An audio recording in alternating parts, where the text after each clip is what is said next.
செங்கல்ல இருந்து சுண்ணாம்பு வரைக்கும் கஸ்டமருக்கு நாம தானே கேரண்டி. கான்ட்ராக்டர் குமார் மாதிரி ஆளுங்களுக்கு தான் ஜிபிஆரின் டிஎம்டி கம்பிகள். கள்ளக்குறிச்சி காந்தி சாலையில் ஆக்கிரமிப்பில் இருந்த விநாயகர் கோவில் கொட்டும் மழையிலும் இடிக்கப்பட்டு வருகிறது. அதிகாரிகள் குடைப்படுத்தவாறு ஆக்கிரமிப்பு இடிப்பு பணிகளை பார்வையிட்டு வருகின்றனர்.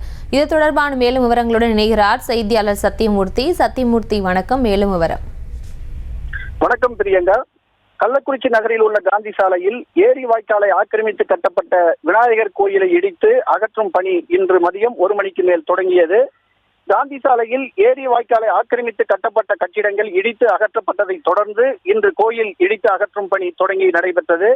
அதாவது கோயிலை இடிப்பதற்கு முன்னதாக கோயிலுக்குள் இருந்த சிலைகள் அனைத்தும் பக்தர்கள் மூலமாக பத்திரமாக மீட்கப்பட்டது.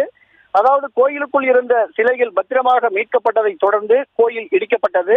குறிப்பாக கோயிலுக்கு மேல் பகுதியில் இருந்த ராஜகோபுரங்களை இடிக்கும் போது இப்பகுதியில் எதிர்பாராத விதமாக கனமழை பெய்தது.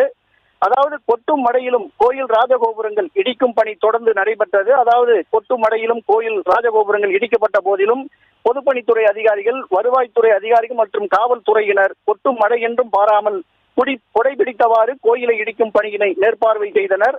அதாவது கொட்டும் மழையிலும் விநாயகர் கோயில் இடிக்கப்பட்டதை தொடர்ந்து தற்போது விநாயகர் கோயிலை ஒட்டி இருக்கக்கூடிய தர்மசாசா என்று சொல்லக்கூடிய ஐயப்பன் கோயிலும் இடித்து அகற்றும் பணி தற்போது நடைபெற்று வருவது குறிப்பிடத்தக்கது. பிரியங்கா, விவரங்களுக்கு நன்றி சத்தியமூர்த்தி. கற்ற கம்பில இருந்து அடிக்கிற ஆணி வரைக்கும் எல்லாம் குவாலிட்டியா இருக்கணும்ல. பிரகாஷ் போன்றவர்களுக்காகவே ஜிபிஆரின் டிஎம்டி கம்பிகள்.